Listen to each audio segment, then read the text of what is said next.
কেননা আমরা একসঙ্গে খেলেছি, আমরা ন্যাশনাল 73 থেকে আমরা একসঙ্গে খেলেছি, সেখানে থেকেই মানুষের সঙ্গে আমার পরিচয়। এই তো মানুষ আসছে আপনাদের দুইজন এই মাঠে।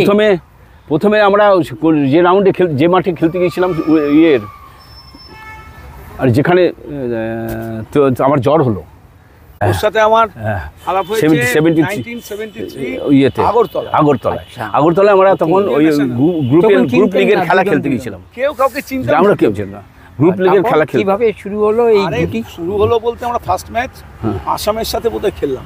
আচ্ছা, 2 গোলে জিতলাম, দুজনেই 2টো গোল করলাম। আচ্ছা, খুব টাফ ম্যাচ হয়েছিল ম্যাচটা, এবং আমাদের কিছু গ্যাপ ছিল। পরের দিন আমরা সবাই যাচ্ছি সাইট সিন দেখতে।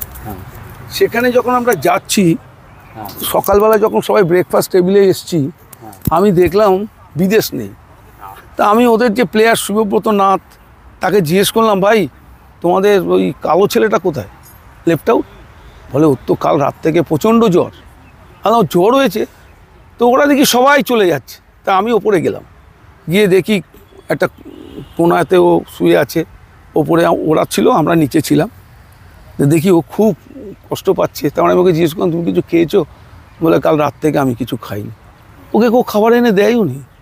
তা আমি সঙ্গে সঙ্গে আগে নিচে গেলাম ব্রেকফাস্ট টেবিল থেকে। ওর জন্য, ওর দুধ খেতে খুব ভালোবাসে, দুধ, পাউরুটি, কলা, ওর যেগুলো ভালো লাগে আমি জানতাম। ও নিজেও বললো আমার জন্য একটু দুধ পাউরুটি আনলেই হবে। তা আমি ওর জন্য নিয়ে এলাম। ওর সাথে আমার আলাপ হলো, এবং আমি পশুপতি ভট্টাচার্য আমাদের ম্যানেজার ছিল, পশুপতিদাকে বললাম যে আমি এই ট্যুরে যাব না।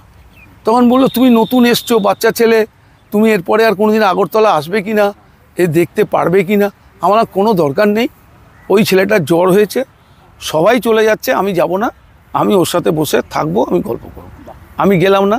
সেই থেকে আমাদের বন্ধুত্ব 53 বছরে পা দিয়েছে আমাদের বন্ধুত্ব, এবং আমরা দুজন এখনও। আর সবচাইতে বড় ব্যাপার, বর্তমানে ও একজন বিধায়ক, হ্যাঁ, সম্মানীয় একজন কিন্তু সেই রিলেশানে কোনো ঘাটতি হয়নি। মানুষ বিদেশ যে জায়গায় 73-এ ছিল, মানুষ বিদেশ 2025-এর ঠিক সেই জায়গাতেই আছে।